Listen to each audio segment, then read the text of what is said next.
Good morning बच्चों। आप सभी लोग अच्छे रहे और पढ़ाई भी आपकी अच्छी चलती रहे, उसके लिए हम पूरी तरह से प्रयास कर रहे हैं। और आपको जो आपके समस्या आपको आती है, आप हमें लिख के देते हैं, हमें इसके बारे में समझाइए, इसके बारे में वीडियो बना के दीजिए। हम आपको आपकी समस्याओं को समझते हुए उसी विषय और उसी टॉपिक पर बना के देते हैं। और आज भी हम इसी विषय के लिए कि आप परेशान ना रहे, आपको कोई दिक्कत नहीं आए, इसी विषय पर हम फिर विज्ञान विषय का एक बहुत ही इम्पोर्टेंट, जो कि 100% विज्ञान की रीड है, पेपर में आता है और बच्चे नहीं याद कर पाते हैं। हम आपके सामने एक छोटा सा वीडियो लेके आए हैं विज्ञान विषय का, जिसका नाम है विद्युत चालक और विद्युत रोधक। विद्युत रोधक को विद्युत कुचालक भी कहते हैं। क्या कहते हैं? विद्युत कुचालक, विद्युत कुचालक।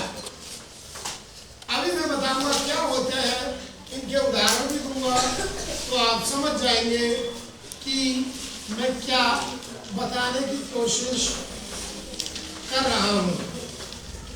इनको विद्युत के कुचालक भी कहा जाता है। आप सुनिए, हमारे मन में एक सवाल होता है कि विद्युत यानी बिजली एक जगह से, एक तार से दूसरे तार में कैसे जाती है।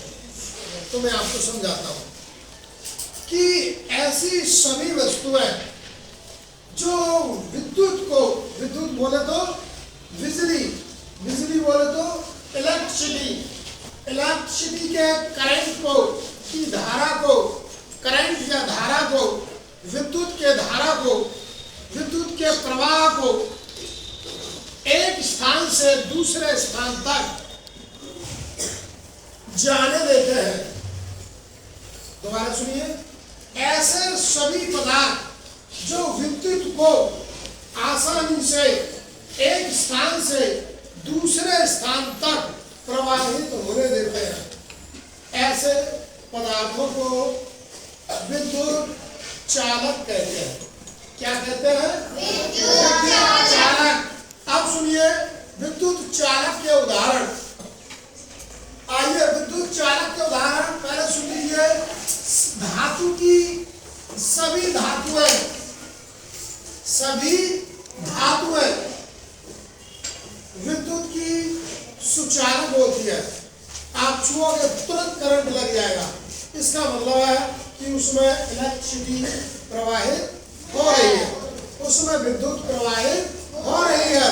अगर प्रवाहित नहीं होगी तो करंट नहीं मारेगा। ठीक है भाई? तो क्या आया? ये सभी धातुएं, सभी धातुओं में बोले तो आपका सुन लीजिए, लोहा, लोहा,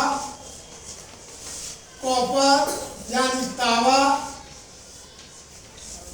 तावा बोले तो उसके बाद एल्युमिनियम, एल्युमिनियम, और क्या भाई, और उसके बाद स्टील, जो आपके घरों में बर्तन होते हैं स्टील की, यानी कि बोले तो स्टील, और भी हो सकता है, इसमें कटोरी हो सकती है, गिलास भी, ये सभी क्या है? विद्युत के चालक है, विद्युत के चालक है, जो विद्युत धारा को आसानी से प्रवाहित होने देते हैं। दूसरी तरफ आता है विद्युत रोधक या विद्युत कुचालक। ऐसे सभी पदार्थ, ऐसी सभी वस्तुएं जो विद्युत धारा को आसानी से प्रवाहित नहीं होती, नहीं होने देते, बल्कि रोक देते हैं। दोबारा सुनिए, ऐसे सभी पदार्थ जो विद्युत धारा को एक स्थान से दूसरे स्थान तक आसानी से प्रवाहित नहीं होने देते, ऐसे पदार्थों को विद्युत रोधक या विद्युत कुचालक कहलाते हैं या कहते हैं। जैसे मान लीजिए मेरे पास ये पेन है, ये किसका बना है? प्लास्टिक का। तो इसमें अगर हम इसका करंट लगाएं, तार लगाएं, तो इसमें बिजली आएगी क्या? No sir. क्यों नहीं आएगी? कोई बच्चा बताएगा? यस, ये क्योंकि प्लास्टिक है। इसका क्या मतलब हुआ कि प्लास्टिक से विद्युत धारा नहीं बह सकती होती है, ये विद्युत धारा को प्रवाहित नहीं होने देती। ऐसे ही मेरे पास और भी उदाहरण है। ये जो आप डेली पढ़ते हैं, ये स्केल है, ये स्केल है, ये किसका उदाहरण है? विद्युत कुचालक का। शाबाश बच्चों। और भी चीजें हैं, ये रबड़ है, समझ में आ गया होगा कि रबड़, आपका रबड़ किसका उदाहरण है? विद्युत कुचालक का। उसके बाद आपका स्केल किसका उदाहरण है? और आपका ये पेन, ये किसका उदाहरण है? विद्युत कुचालक। ये भी पेन, ये सभी विद्युत कुचालक है। इससे अच्छा, ये किसके बने हुए हैं? तो लोहा क्या है? लोहा धातु है। सर विद्युत चालक तो धातु में प्रवाहित हो सकती है, होती है धारा। लोहे में धारा प्रवाहित होती है, और होती है तो इसमें हमें करंट जरूर लगेगा। तो ये किसका उदाहरण हो गया? विद्युत चालक का। शाबाश।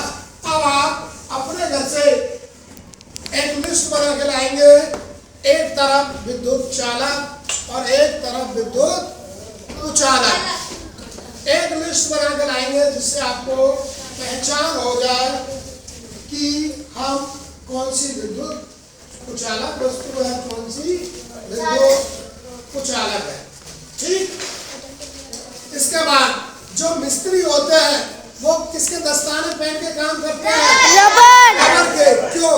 क्योंकि विद्युत रबर जो होती है विद्युत को जाने नहीं देती, वही रोक देती है, इसलिए आसानी से मिस्त्री काम करता रहता है।